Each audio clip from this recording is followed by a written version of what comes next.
Hello viewers, நாங்கள் புது channel யப்னா சமையல் உங்களுக்கு புது நல்ல சமையல் ரெசிபி அப்லோட் பண்ணுவோம். இன்றைக்கு நாங்கள் யப்னா ஸ்டைல் கட்லெட் செய்வோம்.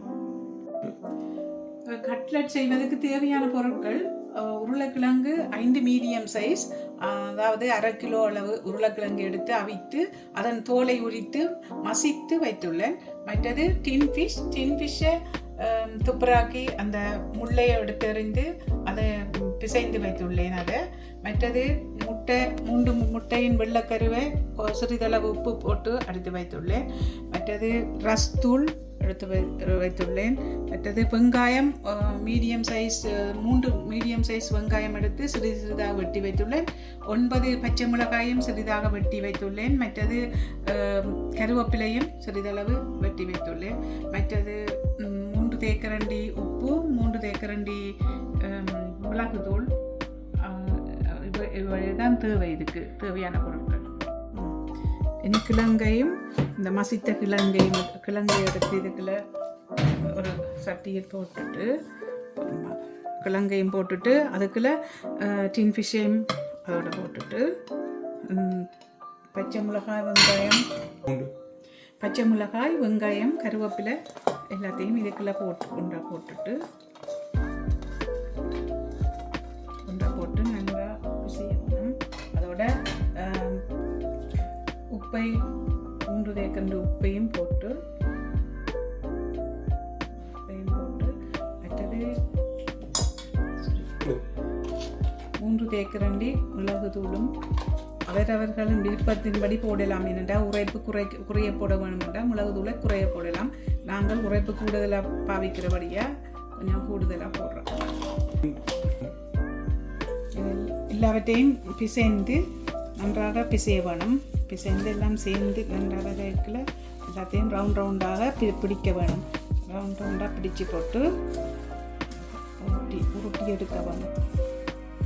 இப்போ எல்லாத்தையும் ஒன்றாக பிசைந்துட்டு இனி ஒவ்வொன்றையும் ரவுண்டாக பிடித்து அளவு ஒவ்வொருத்தரும் அவையவேண்ட விருப்பப்படி செய்யலாம்.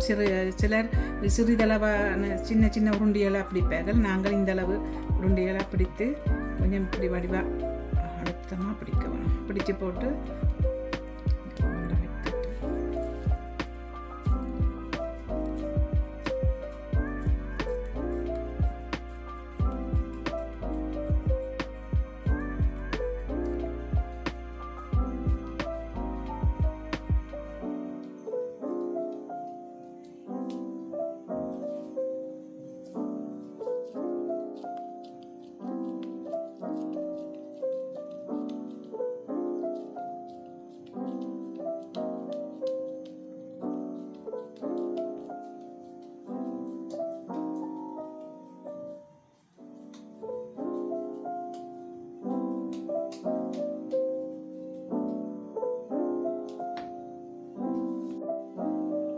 சட்டியில் எண்ணெயை ஊற்றுறேன்.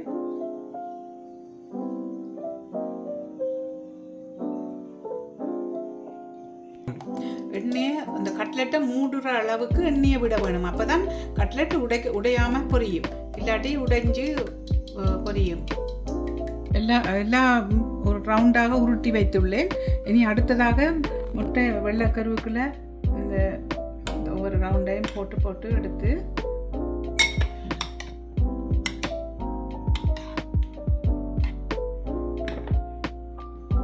ரஸ்தூளில் நல்லா உருட்டி அது வடிவாக உருட்ட வேணும். அந்த அரைகுறையாக உருட்டினாலும் அது எண்ணெய்க்குள்ள போடைக்குள்ள வெடிக்க பார்க்கும். அதனால் நன்றா போட்டு நன்றா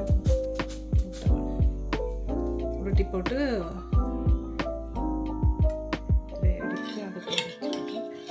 இந்த நேரத்தில் எண்ணெயும் கொதிக்க வைக்க வேணும். எண்ணெய் நன்று கொதித்த அப்புறம் தான் இதுக்குள்ளே போட்டு பொரிக்க வேணும்.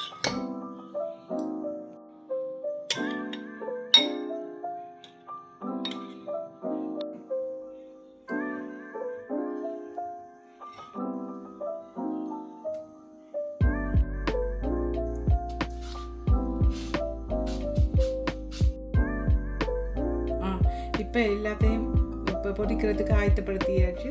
இனி பொரிக்கிறதுக்கு எண்ணெய் நன்றாக கொதிச்சுட்டு போல இருக்குது. அதுக்குள்ள போட்டு கொதிக்க. ஓகே, ஓவனில் போடணும், இல்லாட்டி வெடிச்சிடும் தான் பயம்.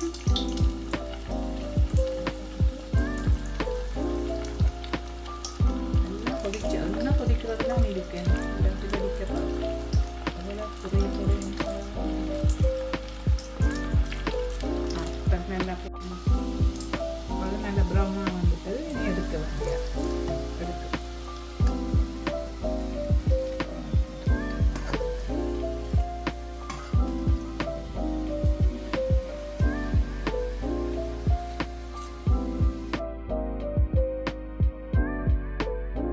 இப்போ எங்களோட யப்னா ஸ்டைல் கட்லெட் ரெடி. நீங்களும் இதே மாதிரி சோஸ் விட்டு சாப்பிடலாம்.